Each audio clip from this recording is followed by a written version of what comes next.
The first thing I heard was my name, not whispered, not spoken, shouted like a verdict. Elena. Stop right there. My pulse slammed against my ribs as I turned the corner of the Valentini Hotel hallway, clutching the stolen black folder against my chest. My heels skidded on polished marble. The air smelled of expensive cologne and danger. I didn't dare look back. I'd planned this heist for weeks, mapped every camera, memorized every security shift. But what I hadn't planned for was him. Luca Valentini, the son of the man whose secrets I'd just stolen. The heir to the Valentini crime empire, and the one person I'd sworn never to see again. My breath came in short bursts as I raced toward the service elevator. I punched the button. It lit up red. It was coming down, too slow. My reflection in the polished steel door looked nothing like me. Hair wild, eyes wide, the desperate thief I'd become. Then his voice came again. Closer now, low and lethal. Drop it, Elena. You don't know what you've just taken. I did. The Valentini file. The collection of ledgers. Coded accounts and photos that proved his father had ordered the hit on my parents 12 years ago. My hand shook, but I clutched the file tighter. Then maybe it's time someone else knew. The elevator dinged. I darted inside. The doors started to close, until a muscular hand slid between them. The doors hissed open again, and Luca stepped in, black shirt, top button undone, silvered chain glinting at his throat, eyes like storm clouds. He looked older than when I'd last seen him, sharper, colder. The boy who'd once taught me to shoot tin cans behind my father's diner was gone. The man before me was a weapon dressed in Armani. Give me the file. He extended a hand. No. My voice broke on the word, but I lifted my chin. You don't get to bury the truth again. His gaze flicked to the folder, then back to me. You think you can survive walking out with that? You have no idea what my father will do. Then he can add me to his list, I spat, right under my parents' names. For a heartbeat, the silence between us pulsed with memories. His hand in mine, the summer air, the way he'd kissed me once before everything burned. Then he moved, faster than I could react. He slammed the emergency stop button. The elevator jolted to a halt between floors. He was inches away, the heat of him overwhelming. Luca. He reached behind me, pulled the folder from my grasp, but as he flipped it open, the pages spilled. I'd already replaced them with copies. Those are decoys, I said quietly. He looked up sharply. You played me. Your father started this war. A muscle in his jaw ticked. You should have stayed gone, Elena. You don't belong in this world. I was born into it, I whispered. I just refused to let it kill me. The lights flickered. A sound above us, metal creaking. My stomach dropped. The elevator cables trembled. Someone was tampering with it. Your father's men, I breathed. Luca's expression hardened. He thinks you're a threat. Then stop him. I am stopping him. His hand went to the gun at his waist. He aimed upward at the ceiling panel. We're getting out. He fired once, the sound deafening in the confined space. Then he hoisted himself up through the opening. Come on. I hesitated for a fraction of a second. Then I took his outstretched hand. The elevator shuddered. Sparks flew. I grabbed onto him just as the floor dropped beneath us. He pulled me up with a grunt, both of us landing on the maintenance platform above. Below us, the elevator plummeted into darkness. I lay there panting, trembling, staring at the empty shaft. He looked down at me, his breathing ragged. You almost died for this. I stared back. You almost let me? Something flickered in his eyes. Guilt, maybe, or regret. You shouldn't have come back to New York. Too late. I pushed myself up. I already did. We climbed through the maintenance hatch to the top floor, emerging into the blinding daylight of the rooftop. The city sprawled below, glittering, cruel, and alive. Helicopter blades thumped somewhere distant. I turned to him. You're going to give that file back to me. He smirked, though there was no humor in it. You think you can take on the Valentinis alone? I'm not alone. I have evidence. His voice dropped low and warning. Evidence gets people killed. I squared my shoulders. Then maybe it's time someone died for the right reason. He exhaled sharply, the sound half a laugh, half despair. You still have no idea what you've stepped into. Try me. He stepped closer, until the sun glinted in his eyes. You want revenge for your parents? Yes. Then you're going to marry me. The words hit harder than any bullet. I blinked. What did you just say? He reached into his pocket, pulled out a silver ring, one engraved with the Valentini crest. My father will kill you if I don't claim you. But if you're my wife, no one touches you. Not even him. That's insane. Maybe. But it's the only way to keep you alive. I laughed once, disbelieving. You expect me to marry you, the son of the man who murdered my parents? I expect you to survive, he said simply. You can hate me later. The wind whipped my hair across my face, and I stared at him. This man I'd once trusted, the boy I'd once loved. The sun burned above us, merciless and bright. If I say no? I asked. He stepped closer, voice barely a whisper. Then I hand you over to my father tonight. The silence stretched like a blade between us. My heart thundered. I thought of my parents, of every night I'd dreamed of justice, and of the man standing before me, offering protection that felt like a sentence. I swallowed hard. Fine, I said, but understand this, Luca. I'll never forgive you. His expression didn't change, but something dark flickered in his gaze. I'm not asking for forgiveness, Elena, just your hand. He slid the ring into my palm, cold and heavy. Tomorrow morning, my villa in Montauk. Be there. Then he turned and walked away, his black shirt catching the sunlight like an omen. I stared at the ring. My fingers trembled. In one day, I'd gone from a thief to a bride, from hunter to hostage, and somewhere deep inside me, against all logic, I feared it wasn't hatred I felt when I looked at Luca Valentini. It was the faint, impossible echo of the love I'd buried 12 years ago. The ocean outside Luca's Montauk villa glittered like glass when I arrived the next morning. The sunlight was cruelly beautiful, as if the world refused to acknowledge the nightmare I'd stepped into. His villa stood above the cliffs, all white stone and sharp lines. Too perfect, too silent. There were no guards visible, but I knew they were there, hidden behind tinted glass and security cameras that followed my every step. I wore a white dress. Not by choice. It had been delivered to my hotel room that morning, along with a note in Luca's handwriting. No one defies the Valentinis twice and lives. My hands shook as I pushed open the heavy door. Inside, the air smelled faintly of salt and his cologne. I heard footsteps behind me, measured, confident. You came, Luca said. He stood in the doorway of the living room, sleeves rolled to his elbows, the same black shirt, the same infuriating calm. I didn't have a choice, I said. You always have a choice. You just don't like the consequences. I turned to face him. You really think marriage will make me obedient? He smiled faintly, but his eyes were unreadable. No, but it'll keep you alive. That's all I need for now. A man in a gray suit entered. The family lawyer, I guessed. He carried a folder, not unlike the one I'd stolen. Sign here, Miss Moretti, he said, sliding the papers toward me. My last name hit me like a blow. I hadn't used it in years, not since the night my parents were murdered. Is this legal? I asked coldly. Luca's gaze locked on mine. Legal enough for my father to respect it. I wanted to throw the pen at his face. Instead, I signed, and just like that, I was Elena Valentini. When the lawyer left, silence stretched between us. He walked to the window, looking out at the waves. I know what you're thinking, he said finally, that this is about control, isn't it? He turned, and something dangerous moved behind his calm. No, it's about survival. My father thinks you're a threat. I told him you're my wife. He won't touch you, not if you're mine. I cross my arms. And what happens when he finds out I stole his file? His expression hardened. He won't, because I destroyed it. I froze. You what? I burned it last night. The words punched the air from my lungs. Luca, that file was everything. My parents were good people, he cut in quietly. And they got caught in a war they didn't start. I stepped toward him.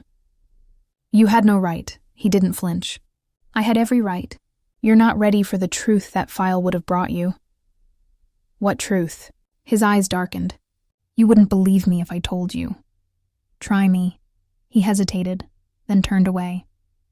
Later. The conversation ended there. Or maybe it just broke. The next days blurred into a surreal rhythm. Guards shadowed me everywhere. I slept in the guest room across from his. Every morning he'd be downstairs, drinking black coffee, reading the paper as if our lives weren't built on lies. I told myself to stay detached. To wait, to plan, to find a way out.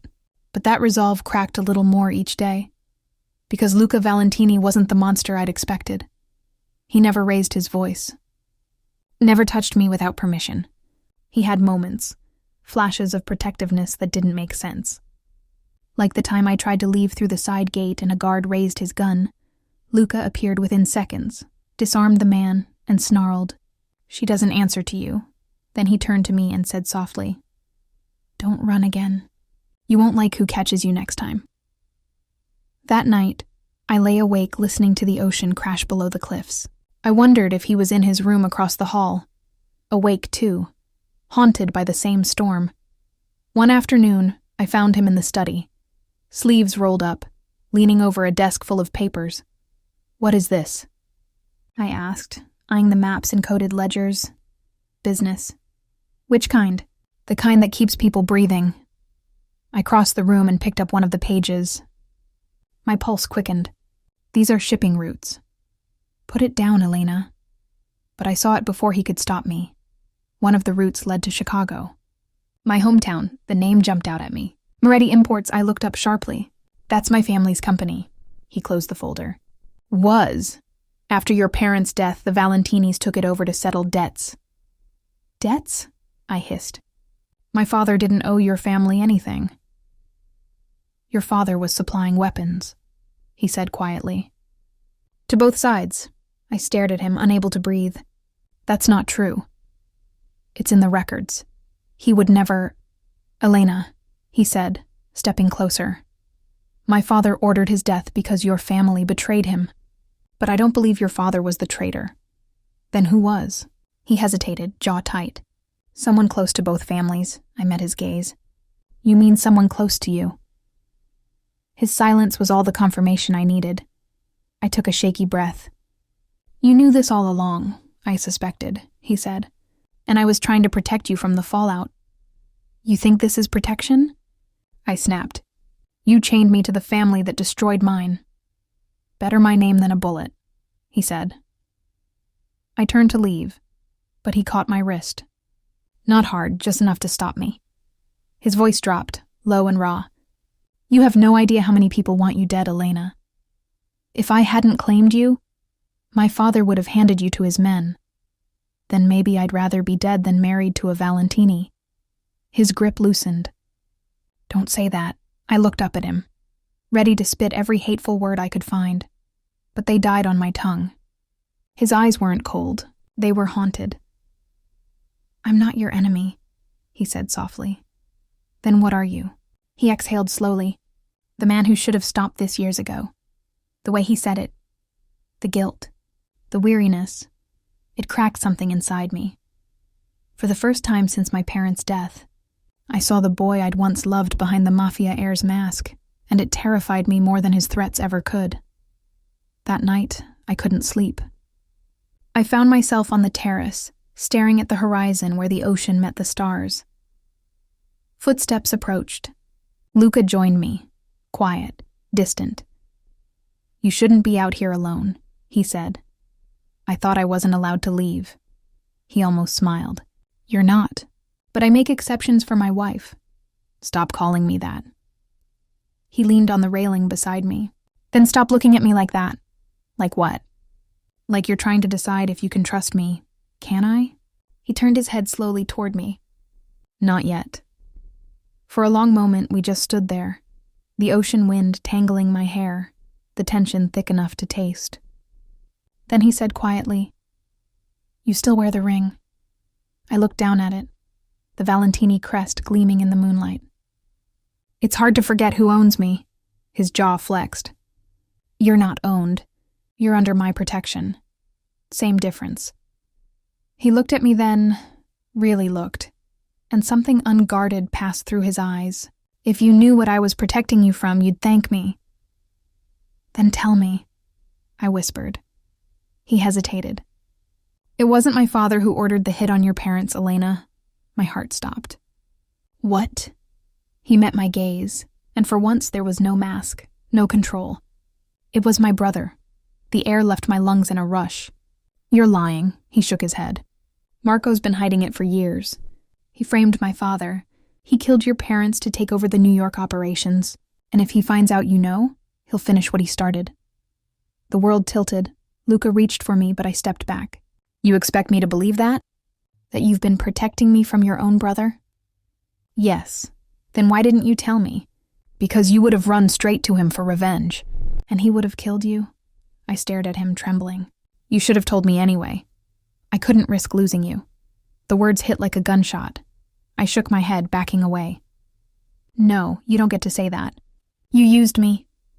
Elena. I didn't sleep that night. The villa felt colder, emptier.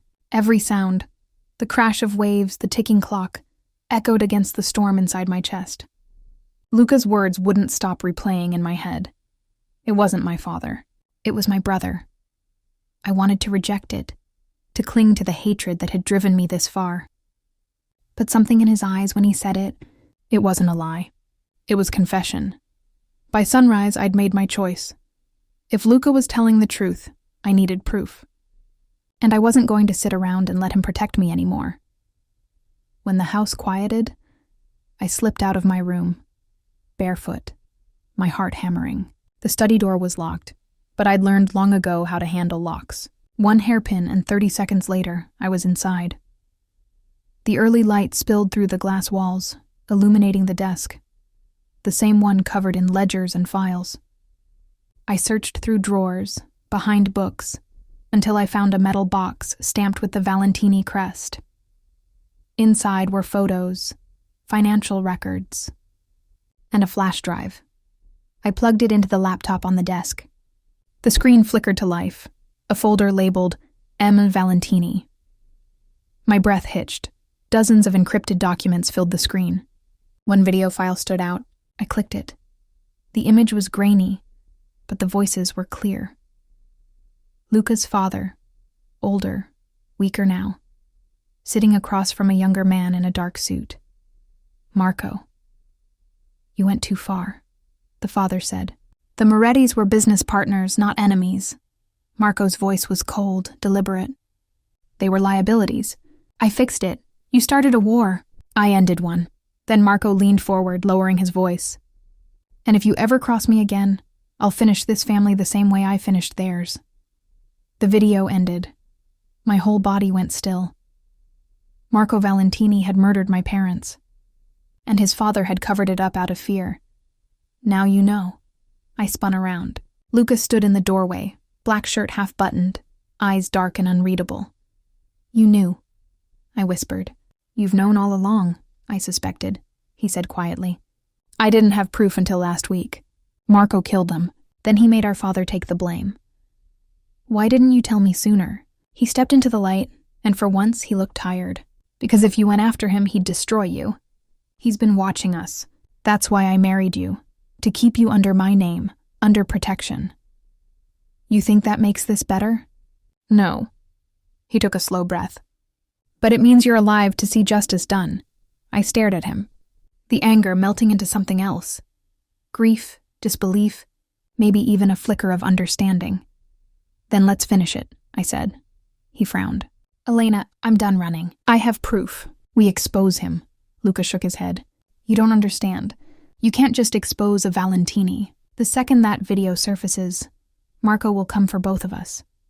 Then we hit first, I said. A faint, dangerous smile touched his lips. You sound like me now. Maybe you taught me too well. We didn't have long. By noon, the storm had arrived. Not the weather, but Marco himself. His black SUV appeared at the villa gates with 3 cars behind it. Luca's guards scattered to intercept, but I could see from the balcony that Marco wasn't here to talk. He was here to finish the job. Luca came up beside me, gun holstered, expression unreadable. He knows, I said. He always knows. Luca turned to me. Stay inside. Not a chance. Elena. I'm not hiding while he destroys what's left of both our families. His eyes locked on mine. Then stay close to me. Downstairs, the front doors burst open. Marco Valentini stepped in. The mirror image of his brother, but colder, sharper, evil carved into every line of his face. Well, well, he drawled, his smile cutting. The runaway bride and the disloyal son. Luca stood between us. You killed them, Marco. Admit it. Marco's laugh was smooth as glass. You have no proof. I stepped forward, my voice shaking but clear. Actually, we do. His gaze flicked to me. You must be Elena Moretti. Valentini, I corrected, showing the ring. Your brother's wife. His eyes narrowed. You think that name protects you? It already has. Luca slid the flash drive onto the table between them. Your confession, recorded, every word. For the first time, Marco's smirk faltered.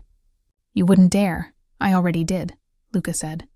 The file's been sent to every major contact our father ever had. You're finished. Marco's hand went for his gun. Luca moved faster. The next seconds blurred. A shout, a gunshot, the sound of glass shattering. I hit the floor, ears ringing. When I looked up, Luca was crouched over me, shielding me with his body. Are you hit? He asked. No. Another shot ripped through the room. Luca fired back. One of Marco's men went down. Chaos erupted, guards shouting, bullets flying. I grabbed the flash drive from the table and dove behind the marble counter. My hands were slick with sweat. Then I saw Marco across the room, gun raised, aiming straight at Luca. Luca! I screamed. Luca turned just as Marco fired. The bullet grazed his shoulder, spinning him sideways. He stumbled but didn't fall. Before Marco could shoot again, Luca tackled him. They crashed through the glass doors, out onto the terrace overlooking the ocean. I followed, heart pounding. The two brothers fought, brutal, wordless. Years of hatred poured into every blow. Marco was stronger, but Luca fought like a man with something left to lose. Marco landed a punch that sent Luca to his knees. He raised his gun again. This family dies with you, Marco snarled. I didn't think. I just moved. I grabbed a piece of shattered glass and lunged forward, slashing Marco's wrist. He cried out, the gun clattering to the floor. Luca rose and drove a fist into his brother's jaw. Marco staggered backward, too far. His heel caught the edge of the terrace. He fell. The sound of his body hitting the waves below was swallowed by the wind. Luca stood there, chest heaving, staring at the horizon where his brother had vanished. I approached slowly. Luca. He turned to me, blood running down his arm, eyes hollow. It's over, is it? He looked past me, to the smoke curling from the villa, to the guards cleaning up the wreckage. It has to be. I reached for his hand. You did what you had to, he flinched. No, I did what I swore I'd never do. I became him. I touched his face gently. No, you broke the cycle. You chose love. His gaze softened. Love? Yes, I whispered. That's the only thing that makes any of this worth surviving. For a long moment, we just stood there, two broken pieces trying to fit together again. Then he leaned his forehead against mine. I don't deserve you, Elena. Maybe not. But you have me anyway.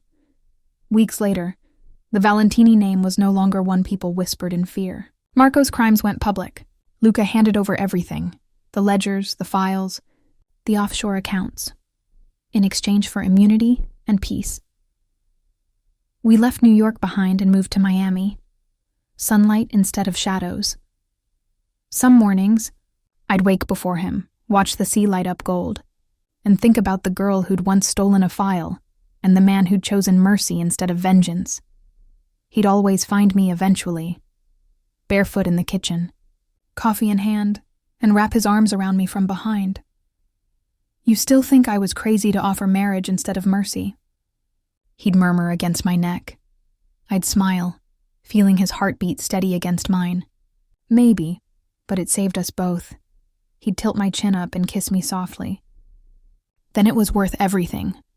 For the first time in years, I believed it. The past didn't vanish, but it no longer defined us. We weren't Valentini or Moretti anymore. We were something new, something born out of blood, fire and forgiveness. And for the first time in my life, I wasn't afraid of the sunlight. If you felt every heartbeat of this story, the revenge, the redemption, and the love that defied fate, make sure to like, subscribe, and comment your favorite line below. Share this story if you believe even the darkest hearts can find their light.